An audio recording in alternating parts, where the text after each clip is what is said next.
첫 영상인데요. 처음이라 특히 영상 편집 같은 부분에서 다소 부족한 부분들이 있을 수 있겠지만 앞으로 계속 발전해 나갈 테니까요. 많은 응원 부탁드리겠습니다. 오늘 소개해드릴 종목은 코엘 패션이라는 종목입니다. 워런 버핏이 선호하는 형태로 자본 할당을 하고 있는 기업이라고 생각을 하고요.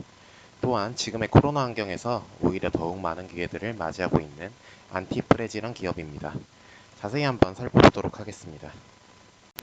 코엘 패션은 언더웨어, 즉 속옷으로 시작해서 지금은 각종 의류와 화장품, 잡화를 아우르고 있는 종합 패션 플랫폼이라고 할 수 있겠습니다.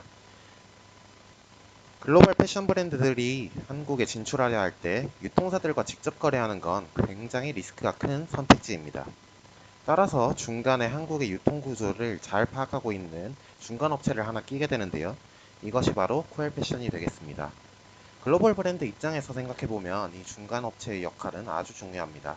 만약 이 중간 업체가 전반적인 유통 과정을 제대로 컨트롤하지 못한다면 해당 시장에서 브랜드의 이미지나 가격 정책 등이 훼손될 수 있기 때문입니다. 코엘 패션은 이 역할을 아주 적절히 수행하여 글로벌 브랜드로부터 좋은 평판을 얻고 있고요. 이 덕분에 보시는 것처럼 여러 우수한 브랜드들을 계속 확보해 나가고 있는 모습을 확인하실 수가 있습니다. 코엘 패션은 기획, 디자인, 생산, 판매의 일련의 과정을 직접 수행할 수 있는 역량을 가지고 있고요. 각각 하나씩 살펴보자면 먼저 기획 능력이 우수해서 중간에 프로모션사를 끼지 않고도 직접 글로벌 브랜드들과 협업을 진행하고 있습니다. 디자인 역시 경쟁사 제품들과 비교해봤을 때 세련된 디자인을 가지고 있다는 평이 지배적이고요. 생산과 관련해서는 국내, 베트남, 인도네시아, 중국 등의 임가공 업체들과 계약을 체결해서 이들에게 외주를 주는 방식을 활용하고 있고요. 이 덕분에 고정비 지출이 적은 사업 구조가 나올 수 있습니다. 판매는 1차적으로 홈쇼핑을 통해 진행하고 있습니다. 홈쇼핑 채널에 대해서는 오랜 업력을 바탕으로 많은 노하우들을 가지고 있습니다. 공영 홈쇼핑을 제외한 6개 주요 홈쇼핑에 모두 입점을 해 있고요. 10개의 티커머스 녹화 방송에도 모두 입점을 해 있는 상태입니다. 1차적으로 홈쇼핑을 통해 대량 판매를 진행한 뒤에 남은 물량들에 대해서는 홈쇼핑 온라인몰이나 소셜커머스, 자사몰 등에 입점을 시켜 판매를 진행하고요. 이마트나 코스트코, 군대, 교도소 등의 오프라인 채널을 통해 재고를 소진시켜버리기도 합니다. 악성 재고가 조금 남더라도 사은품이나 기획전 등으로 떨어버릴 수가 있고요. 오프라인 매장이 없기 때문에 매장에 재고들이 쌓여 있거나 하지 않고 재고 관리가 상대적으로 양호한 수준에서 진행될 수 있는 사업 구조라고 볼 수가 있겠습니다. 이러한 일련의 과정에 글로벌 브랜드를 넣게 되면 제품 가격이 오르겠죠. 수익성이 증대됩니다. 이렇게 증대된 수익에서 일부를 브랜드사의 라이센스 사용료로 떼줘도 남는 게 많습니다. 영업이익률이 20% 정도가 되니까요. 네, 브랜드 입장에서도 코엘이 지급하는 수수료가 쏠쏠한 수준이라서 코엘과 함께 일하려는 수요가 계속해서 늘고 있다고 합니다. 그런데 이러한 도식을 놓고 보니 사업 구조 자체가 플랫폼 사업에 가깝죠. 고정비가 없는 사업 구조와 우수한 재고 관리로 인해 현금 흐름도 양호하고요. 뒤에서 살펴보겠지만 이렇게 발생한 현금을 아주 적재적소에 재배치합니다. 또 이미 잘 구축되어 있는 브랜드를 가져와서 사업을 전개하는 구조이기 때문에 브랜드 구축 노력이 별도로 필요가 없게 되죠. 이 덕분에 브랜드의 도입 및 철수의 유연성을 가지고 있고요. 빠른 기획력과 시장 대응 능력을 가지고 있는 아주 애자일한 면모를 보이고 있습니다. 최근의 시장 환경에서도 사랑받을 만한 요소들이 많이 보이죠. 이러한 강점들을 바탕으로 사업을 지속 확장해 나가고 있습니다. 언더웨어로 시작했지만 스포츠 의류, 골프웨어, 화장품, 잡화 등으로 품목을 확장해 나가고 있고요. 다루는 브랜드들의 수도 계속해서 증가하고 있습니다. 자세한 성장 스토리는 뒤에서 짚어드리도록 하고요. 그 전에 먼저 재무 요인들에 대해 살펴보도록 하겠습니다. 재무 요인들을 살펴보면 먼저 매출액과 영업이익, 당기순이익 모두 빠르게 증가하고 있는 모습을 보이고 있습니다. 퀄리티 지표들을 살펴봐도 뛰어납니다. 의류기업임에도 약 20%의 영업이익률을 보이고 있고요. 부채 비율이 적정 수준으로 유지되고 있으면서도 20%가 넘는 높은 ROE를 보이고 있다는 점도 아주 인상적입니다. 앞에서 살펴봤던 강점들이 수치들로도 드러나는 모습이네요. 현금 흐름을 살펴봐도 영업활동에서는 현금이 들어오고 미래를 위해 투자하는 부분에서는 현금을 지출하며 배당이나 부채 상환 등으로 재무활동에서도 현금을 지출하고 있는 이상적인 형태를 보이고 있습니다. 잉여현금 흐름도 충분히 창출해내고 있는 모습이고요. 이 정도까지 살펴봤을 때 동사의 시가총액으로 얼마 정도가 적절하다는 생각이 드시나요? PER을 15 정도 쳐주게 되면 7천억, 8천억 정도가 나오는데요. 이 정도로 보고 계신가요? 그러나 동사의 현재 시가총액은 5,160억 원입니다. 좀 당황스럽죠? 기업에 무슨 숨겨진 하자 같은 게 있는 걸까요?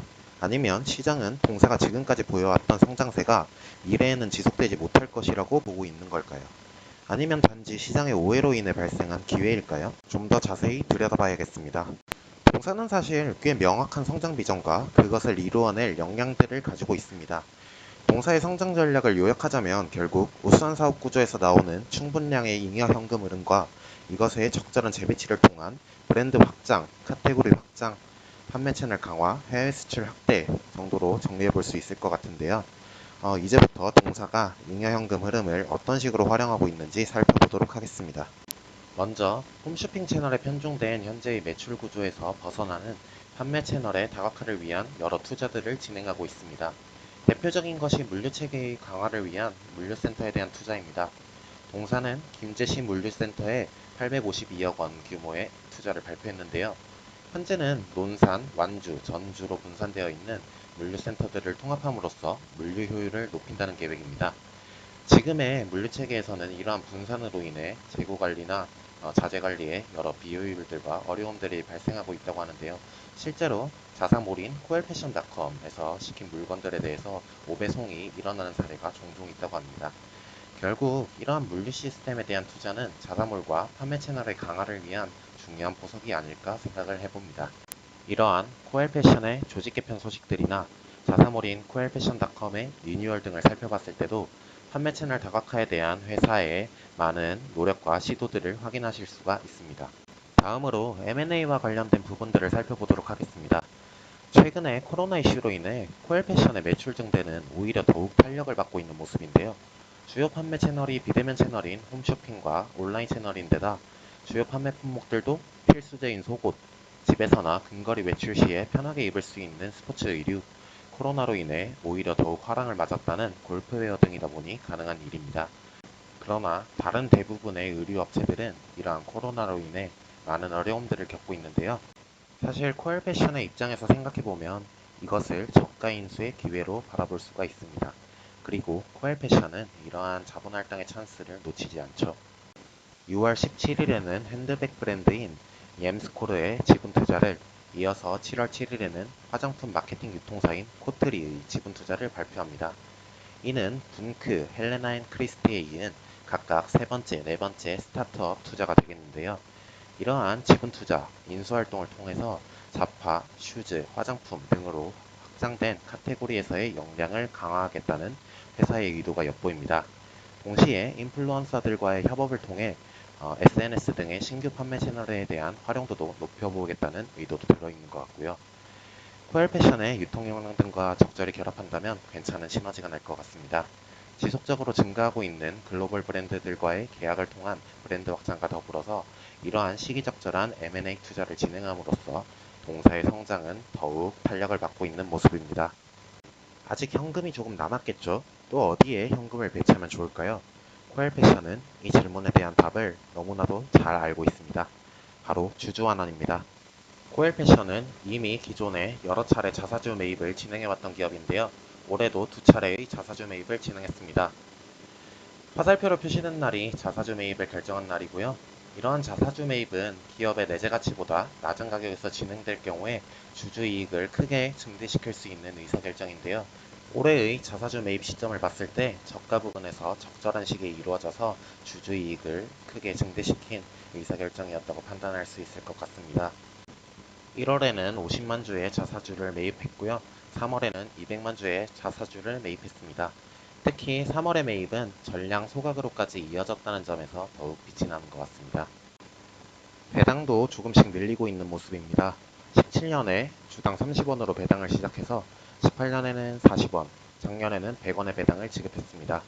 특히 작년부터는 중간 배당을 시작해서 50원씩 두 차례 지급이 되었고요. 올해도 50원의 중간 배당이 결정된 상태입니다. 사실 배당 수익률로만 따지면 2%가 채 되지 않는 미미한 금액이라고 볼 수도 있겠습니다만 회사가 주주이익을 중요시한다는 암시를 주기에는 충분한 정도가 아니었나 생각합니다. 사실 성장 기업은 배당보다 현금을 유보한 후에 재투자를 선택하는 것이 더욱 우수한 결정이기도 하고요. 이러한 주주 친화적인 정책은 대주주인 대명화학과의 긍정적 관계 덕분에 가능한 일이 아닐까 생각합니다. 코엘의 대주주인 대명화학의 회장 권오일 씨는 최근 베일 속 투자자로 패션계에서 화두가 되고 있는 인물인데요. 회계사 출신으로 다양한 기업들을 성공시킨 이력이 있는 실력 있는 투자자라고 합니다. 자본에 목말라 있던 이순섭 회장이 권오일 회장의 대명화학으로부터 투자를 받아 지금의 성장을 이룩한 모습은 수어지교라는 사자성어를 떠올리게 하는 멋진 조합이 아니었나 생각합니다. 해외 수출의 확대도 시도하고 있습니다. 현대홈쇼핑, GS홈쇼핑과 협업해서 대만의 모모홈쇼핑, 몽삼홈쇼핑 등을 통해서 판매한다는 전략인데요. 지금도 약간의 매출이 발생하고는 있지만 전체 매출 대비해서는 아직 미미한 수준이긴 합니다. 회사의 태도도 아직은 이 부분에 많은 투자를 하기보다 국내 시장에 남아있는 성장 여력에 집중하면서 해외 진출은 조금씩 시도해보면서 길을 열어두고 있는 정도로 보여집니다. 사실 국내 유통 구조에 대한 높은 이해도가 핵심 역량 중 하나인 코엘이 해외 시장으로 진출한다는 건 분명 쉬운 일은 아닐 겁니다. 다만 이러한 해외 수출 확대 시도가 성공으로 이어진다면 회사에 엄청난 리턴값으로 작용하게 될 것은 분명합니다. 코엘 패션은 지금까지 아주 잘 해왔으며 앞으로도 우수한 사업 구조와 뛰어난 자본 할당을 바탕으로 잘 해나갈 수 있는 기업이라고 생각합니다. 속옷으로 시작했지만 우수한 역량들을 바탕으로 지속적으로 브랜드와 카테고리를 확장해가며 종합 패션 플랫폼으로서의 면모를 갖추었고 지금도 여러 글로벌 브랜드들로부터의 러브콜과 관련 협의들이 이어지고 있습니다. 지속적인 신규 브랜드 런칭과 지분 투자를 통한 브랜드와 카테고리의 확장, 판매 채널 다각화를 위한 시설 투자와 조직 개편 등의 노력, 해외 수출 확대 시도, 선진적 주주 환원 정책 등으로 자본을 스마트하게 활용해가며 성장해 나가는 모습이 아주 인상적인 기업입니다. 사실 이러한 형태의 자본 할당은 세계 제1의 투자자인 워런 버핏이 선호하는 방식이기도 합니다. 적은 고정비의 사업 구조에서 창출되는 충분량의 잉여 현금 흐름과 이를 활용해 주주 이익을 극대화시키는 스마트한 자본 배치, 매력적인 사업 구조와 20%가 넘는 ROE에서 드러나는 높은 수익성. 이 정도면 지금 코엘패션의 주가는 매력적인 수준일지도 모르겠습니다. 물론 주식시장이 그렇게 엄청난 바보는 아니기 때문에 동사를 이렇게 저평가하고 있는 데에는 나름의 명분 같은 건 존재할 겁니다. 이러한 명분이라든지 투자 리스크를 한번 살펴보겠습니다. 먼저 코엘패션은 일반적이지 않은 기업 구조를 가지고 있습니다. 앞에서 언급드리진 않았습니다만 코엘패션에는 전자사업부가 있습니다.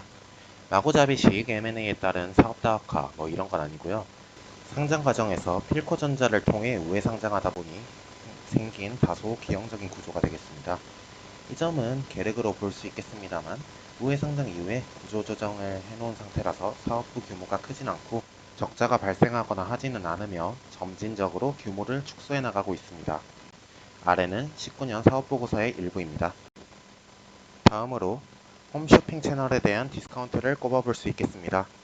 동사의 매출 구조가 홈쇼핑 채널에 편중되어 있는 구조이고 홈쇼핑을 사행산업으로 볼 수 있다 보니 이 부분에서 동사가 디스카운트를 많이 받고 있는 게 아닐까 생각합니다. 앞서 살펴봤듯 코엘 측에서도 판매 채널의 다각화를 위해 많은 노력을 하고 있는 모습이었죠. 자사몰 강화 등의 노력들이 성과로 나타나준다면 기업 가치가 몇 단계 레벨업 할 수 있을 거라 생각합니다. 그러나 지금 상황에서 살펴봐도 이러한 디스카운트의 정도가 너무 과도한 것은 아닐까 생각이 드는데요. 홈쇼핑 비즈니스와는 별개로 코엘은 브랜드 및 카테고리의 확장을 통해 지속적으로 큰 폭의 성장을 보여온 기업입니다. 20%가 넘는 ROE를 가진 성장 기업이 홈쇼핑이라는 이름에 묶여 매력적인 투자 기회를 제공하고 있는 건 아닐까 생각해 봅니다. 다음으로 계약 리스크를 꼽아볼 수가 있겠습니다. 아무래도 글로벌 브랜드들로부터 라이센스를 가져와 사업을 진행하는 구조이다 보니 이에 대한 계약 리스크를 피할 수는 없습니다. 그래도 다양한 브랜드들과의 계약을 통해 여러 브랜드들을 확보해 놓고 있다 보니 이러한 리스크들은 적절히 분산되어 있는 상태라고 말을 할 수가 있을 것 같습니다. 마지막으로 신사업에 대한 우려들이 있는 것 같습니다. 코엘은 홈쇼핑 채널에서는 확실한 강점이 있지만 그것이 현재 확대를 시도하고 있는 모바일과 이커머스에서도 이어질 수 있을지에 대해서는 확신하기 힘든 것이 사실입니다. 마찬가지로 해외 수출이나 화장품 등으로의 카테고리 확장에도 불확실성이 존재하죠. 그러나 생각해보면 사실 이러한 불확실성은 사업 또는 투자의 기본 요소가 되겠습니다. 원래가 사업 환경은 불확실한 곳입니다.